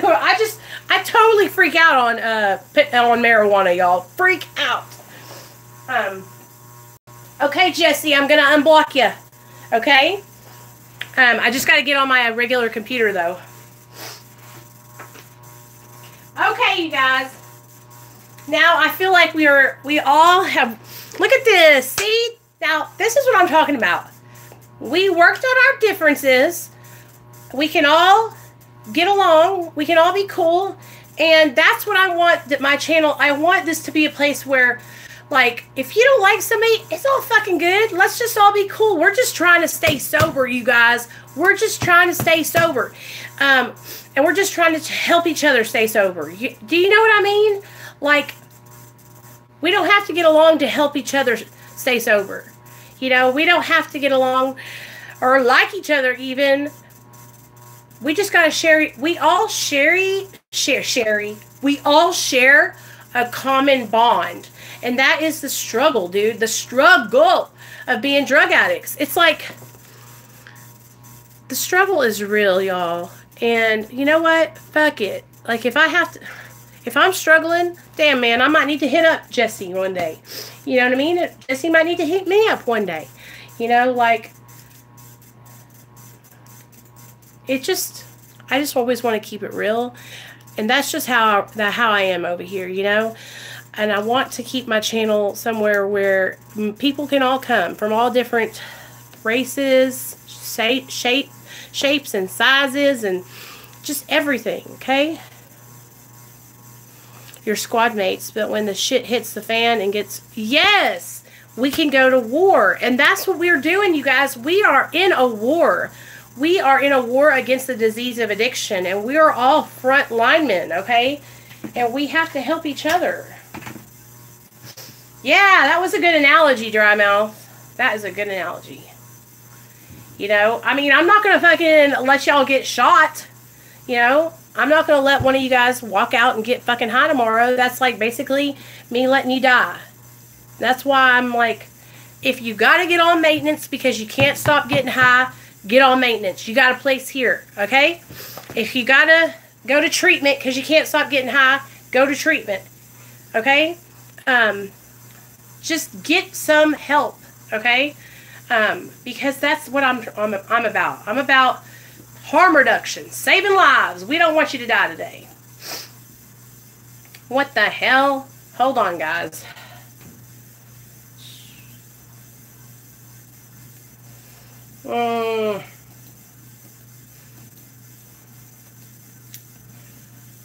There we go. Okay.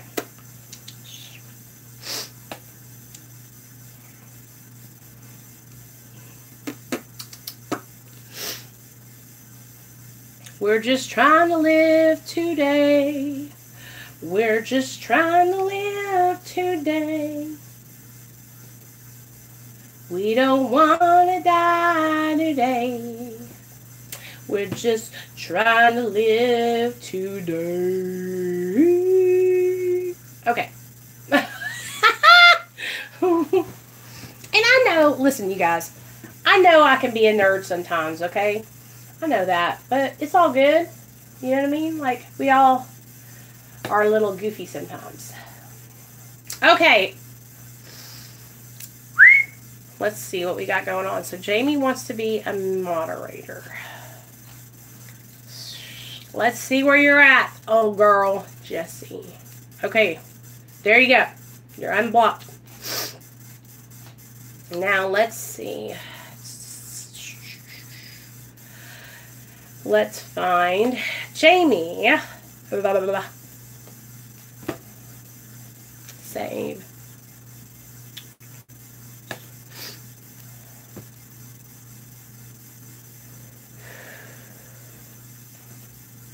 Okay.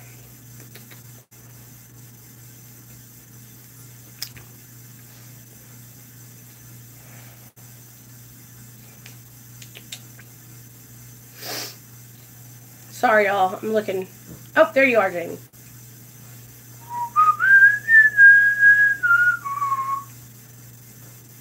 Okay, girl. There you go. You're a moderator now. Okay. It'll show up. It'll show up probably after this stream. So there we go. Okay, now. Hey. We're all good now. See, man, I feel like a new woman. I'm so happy that we worked all this bullshit out. Ain't no drama. Ain't no drama, y'all. This is what it's all about. Like, growing and admitting when we're wrong and moving on from it, you know? I feel like we've all basically hella growed in our recovery. So I'm hella proud of us all. So my phone is literally about to die. Me too, girl. Me too. Like I just got done douching. Anyway, my fucking phone's about to die, y'all. I'm on 10% because I've been on here for 2 hours and 2 minutes. So I'm going to sign off. Tonight, we'll have our regular live stream tonight at 6 p.m. Central Standard Time, okay? So I hope you guys will come, and I'm glad that we all are working our differences out and able to just move on, and we're all great, y'all. I love you guys, and I'm just really excited. Like, this is a big step, okay? So, like I said, I can admit when I'm wrong, and if you guys ever feel some type of way, or you think, oh, you know, is Nicole mad at me or whatever, you're welcome. No, just reach out to me. Text message me on Instagram, message me on, email me, it's whatever, okay? So I'll see you guys tonight, 6 p.m. Comment down below this video what you guys want to talk about tonight, okay? Please, because I don't know. I need y'all's help. So comment and let me know, and I'll see you guys later.